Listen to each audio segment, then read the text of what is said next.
Welcome to the Friday Five here on the Agent Survival Guide podcast. I'm your host, Sarah Rueppel. It is Friday, September 27th, and we're back with another list of 5 things you should know about. Coming in at number 1 this week, our countdown to AEP continues with 18 days left until the start of AEP 2025. And now just 4 days until October 1st. There's a lot going on right now, a lot of busy work behind the scenes, and I want to call your attention to a resource we haven't mentioned before here on the podcast. It's our sales team monthly webinar, the Ritter Report. We've got another one coming up next Thursday, October 3rd. And if you haven't been on one of those calls before, highly recommend you register and plan to attend. You've likely heard a lot about disruption in the industry this year, and I don't want to rehash any of that here. What I do want to do is remind you that opportunity can be found in disruption. One of the things we talk about a lot here at Ritter is finding solutions. It's very easy to hem and haw about changes, and I know I do my fair share of that sometimes. But the important part is thinking through the frustration to find a solution, to find the opportunity. That is what our staff is focusing on this year, the opportunity ahead of our agents, and the ability to really help with clients who have major coverage changes for the year. So just a reminder to hop on that call, get the information you need to know ahead of AEP in our Ritter report. We will have the link to register again in the notes. And then the second part to that disruption piece. If you are overwhelmed trying to figure out who gets your time this AEP, if you're not using it already, I cannot recommend Medicare Center enough because of the Ask Integrity Shoppers feature. We talked a little bit about that last week. You can certainly go back and listen to last week's episode. But here's the short version. Ask Integrity Shoppers helps agents prioritize client meetings by sorting shoppers into 3 priority levels, depending on their changes. Priority 1 is going to be the major coverage changes. These are the clients to meet with first. Next here is your clients with network or prescription drug coverage changes. And then the third tier, those are clients with benefit changes. Ask Integrity does the work of sorting through those lists of clients in Medicare Center. They can help break down that list of who you need to contact this AEP, making the work more manageable. And we'll have more information on Ask Integrity and Medicare Center in the episode notes as well. Number 2, Spotify AI playlists are reportedly rolling out in beta in the United States for premium users. As the feature rolls out, it will only be available on iOS and Android devices, so not available on the desktop app or web versions just yet. And it might take a little bit for that update to trickle through the premium user base.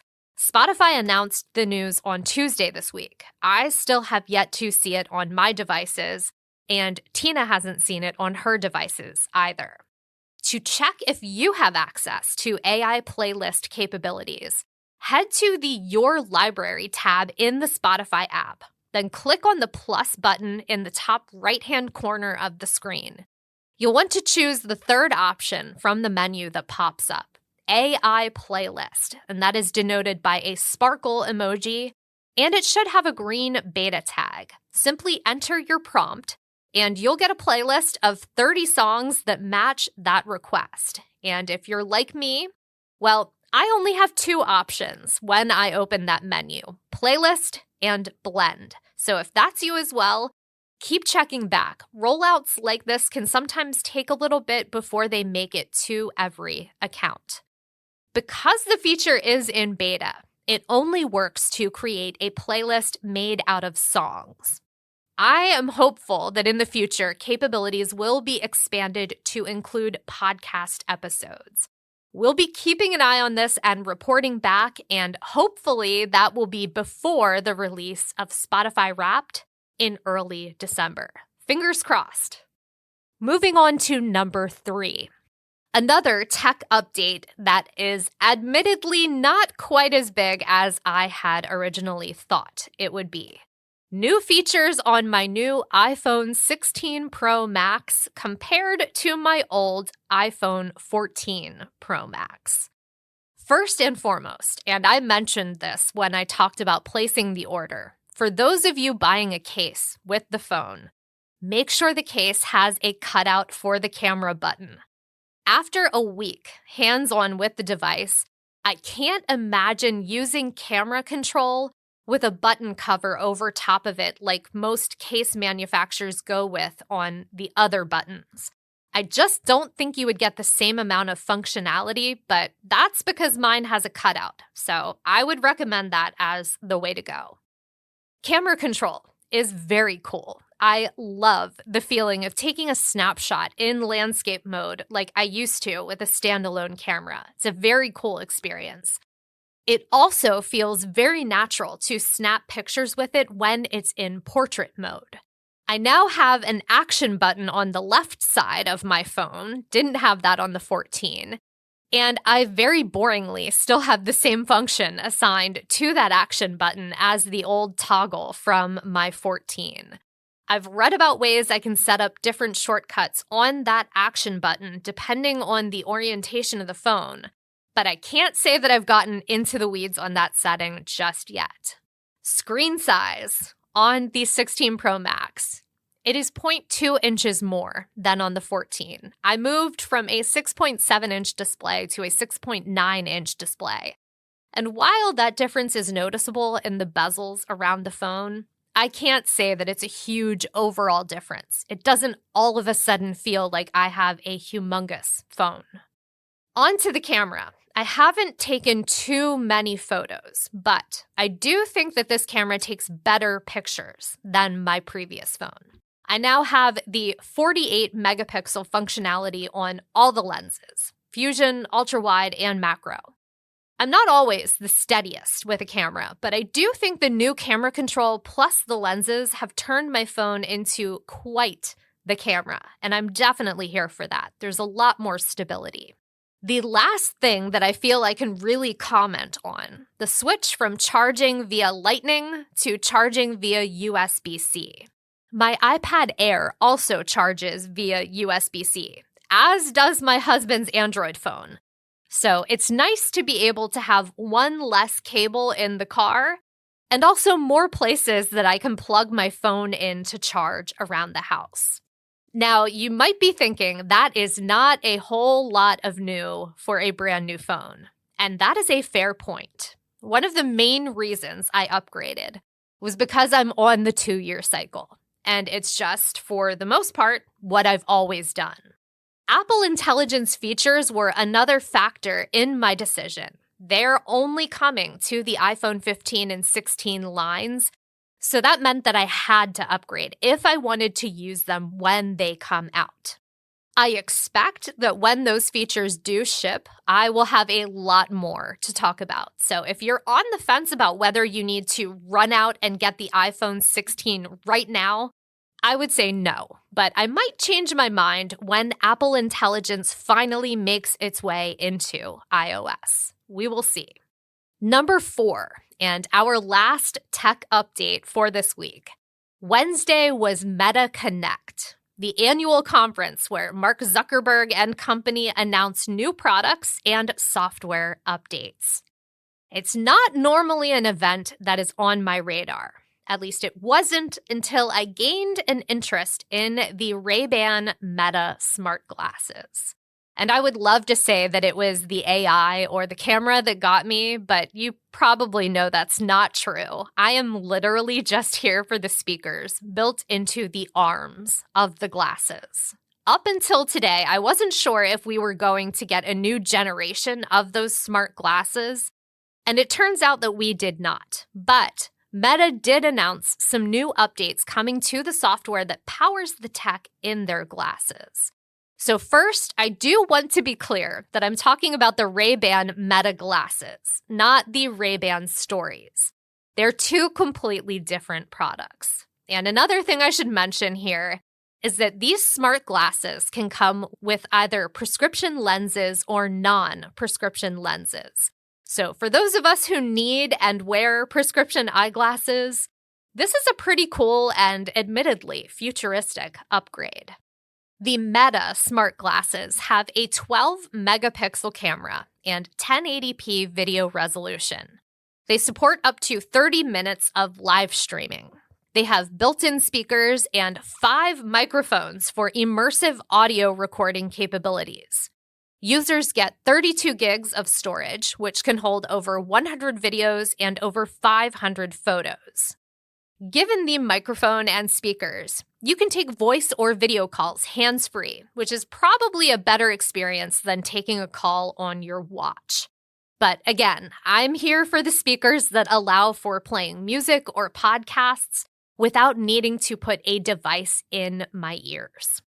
One of the updates announced today, a feature called Reminders, which sounds like it would be helpful. And here's how it works. The glasses take a picture, and then you can use that photo to remind you later on of something in that photo, whether it's someone you need to call and let them know you've arrived at your destination safely, or maybe it's a photo of something you need to grab at the store. You'll also be able to scan QR codes and call phone numbers just from looking through the glasses. So that is a pretty cool function. Meta announced that they're working on real-time language translation, so no delay between what you're hearing and the translation. And that will start out by translating between English, Spanish, French, and Italian languages. Also included in this software update, improved AI features, which from reviews I have looked at, AI is not the reason to buy these glasses, but it seems like the experience has improved a little bit with this update. Meta's made it easier to be conversational with their AI, much like we heard Google announce during their I/O event earlier this year.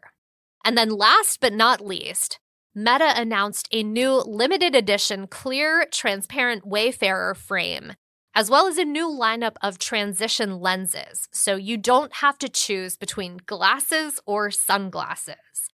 I was having trouble deciding between the two, so I just might go with a transition lens. They've got some pretty neat color combinations to choose from. And what's probably the coolest thing about the Ray-Ban Meta smart glasses is that they're priced very much in line with other designer prescription glasses. They ranged from $300 to $430 per pair. So if you're like me and you're used to shelling out money just to be able to see, well, why not add a couple features and perks to the experience? Coming in at number 5 this week. With the disruption going on this year and the start of AEP so close, I just wanted to take a moment to emphasize the importance of self-care and carving out time for breaks in the upcoming weeks. It is a busy time. There's a lot to do, and I don't know about you, but the busier I get, the more I tend to focus on what needs to be done, and I'm not always focusing so much on taking time for the things I need to recharge.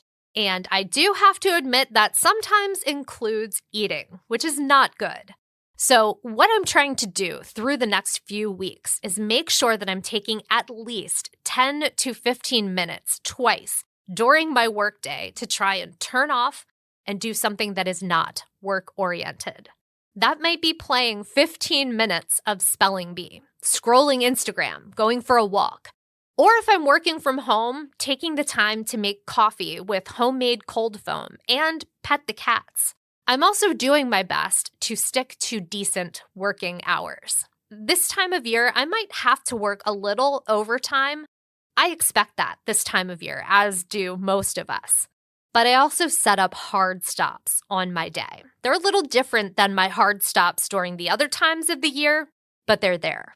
And I'm doing that because I know I need that time with my family in the evenings, joking over dinner, sticking to bedtime routines, continuing to enjoy my morning coffee and devotion time. I need those activities to recharge my batteries. They are non-negotiables. So as we go through this season of disruption and busyness, don't forget to take care of yourself. And since we are so close to the beginning of October, this week I've got some streaming picks to help give you some opportunity to take a little time to kick back with the family or just your spouse and recharge. Rueppel Recommends. First up, I have to mention this movie on Netflix because I have been waiting for it so long. The first movie adaptation of Scott Westerfeld's Uglies series is finally out. I've watched it a couple times already, and it is very cool to finally get to see that come to fruition. And thanks to watching that movie, Netflix recommended I watch Outer Banks because it also stars Chase Stokes. And that is what we've been watching lately. We're about halfway through season 2, and on October 10th, Netflix plans to release half of the season 4 episodes. So we have a little bit of time to get caught up and be able to enjoy those when they come out without having anything spoiled. Other titles coming to Netflix in October. On the 3rd, The Bad Guys Haunted Heist. We enjoyed these books when my daughter was younger, and it's been fun seeing the characters come to life. On the 21st, Kung Fu Panda 4. We continue on with the adventures of Po and his ninja warrior friends. My Hulu picks, we are currently watching season 4 of Only Murders in the Building. Episodes will continue through October 29th, so there's plenty more to the story there. On the 9th, Scamanda comes out. It is a 4-part documentary series that chronicles Amanda Riley, a con artist who claimed she had cancer. If the name sounds familiar, there is a podcast with the same name covering the story over the course of 8 regular episodes and 5 bonus episodes. The very next day, October 10th, is when season 4 of Abbott Elementary drops. This is another one that I have not watched, but I want to watch. Instagram wants me to watch it. They show me a lot of funny moments from the trailers, and it looks relatable on so many levels. So that's one that I'm going to have to check out. And then on Disney Plus, Agatha All Along, the spinoff from Catherine Hahn's scene-stealing performance in WandaVision, continues through the end of October with a double-episode finale on October 30th. And then last but not least, October 30th is the premiere of Wizards Beyond Waverly Place, starring Selena Gomez and David Henry in a sequel/spinoff of Wizards of Waverly Place. It will be interesting to see them reprise their roles as adults and see who ends up guest starring on the show. As we go through the rest of the AEP season, I will continue to highlight some different forms of self-care, in addition to movie recommendations as well as other media. But that is all we've got for this episode.